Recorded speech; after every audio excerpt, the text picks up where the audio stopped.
전두환이 왜 대통령 단임제를 선택했는가? 지금부터 제가 여러분께 자세하게 알려드리겠습니다. 아, 여기서 나오나 보다, 이 답이. 그 형이. 여기서 나오나 보네. 여러분의 궁금증을 해결해드리기 어. 위해서 일단 간단한 퀴즈를 하나 준비했거든요. 퀴즈? 예. 전두환 이전 대한민국 대통령은 내모를 제대로 마친 사람이 없다. 뭘까요? 학업? 아니면 군대? 군대. 아, 그래. 아니지? 쉬운 거예요, 이거는. 아, 이건 너무 쉽잖아요. 이게 답이었네요? 그러니까요.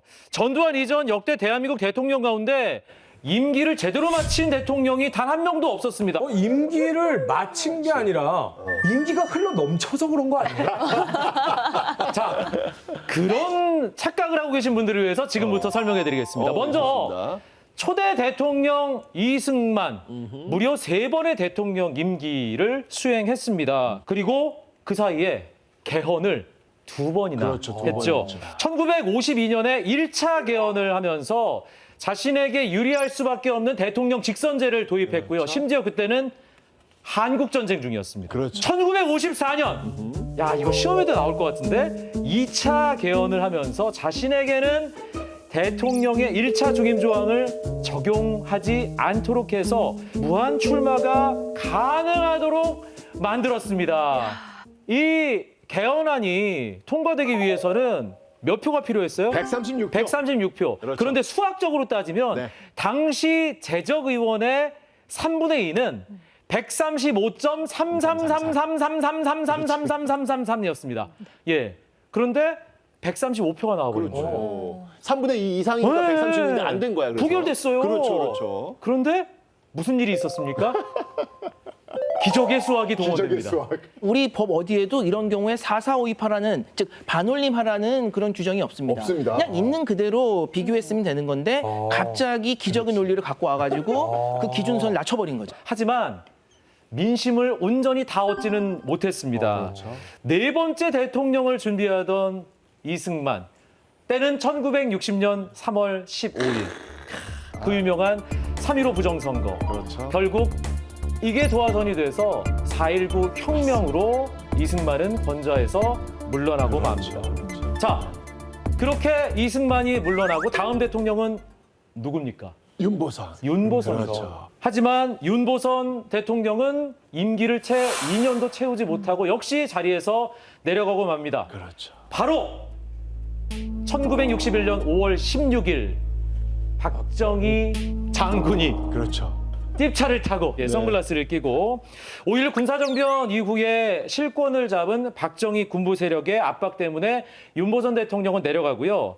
군사 쿠데타로 정권을 잡는 데 성공한 박정희는 결국 1963년 대한민국 제5대 대통령에 취임합니다.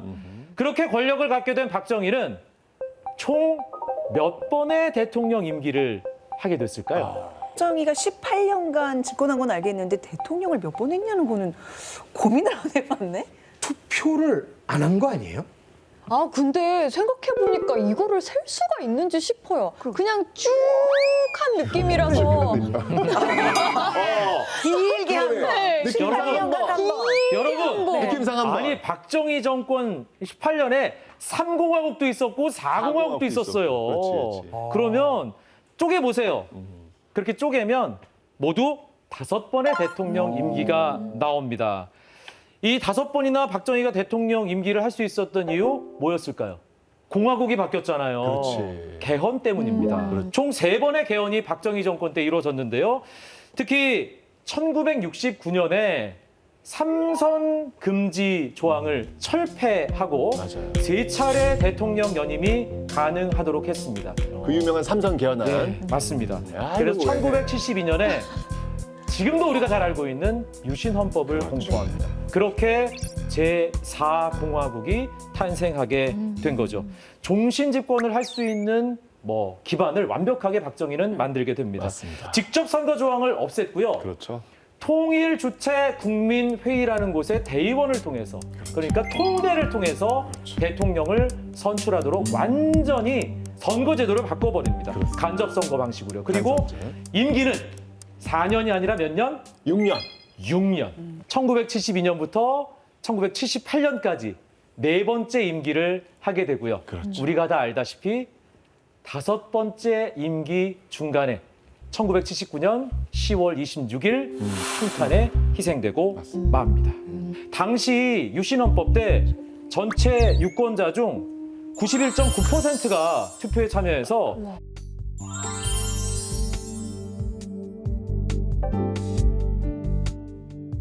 이거 아까 저희가 봤던 거랑 굉장히 흡사한데요?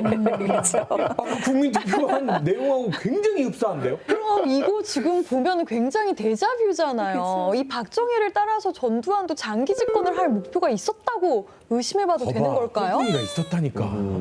그리고 박정희 이후에 대통령이 된 최규하. 사실 뭐 임시 대통령 같은 약간 그런 느낌이 있잖아요. 네.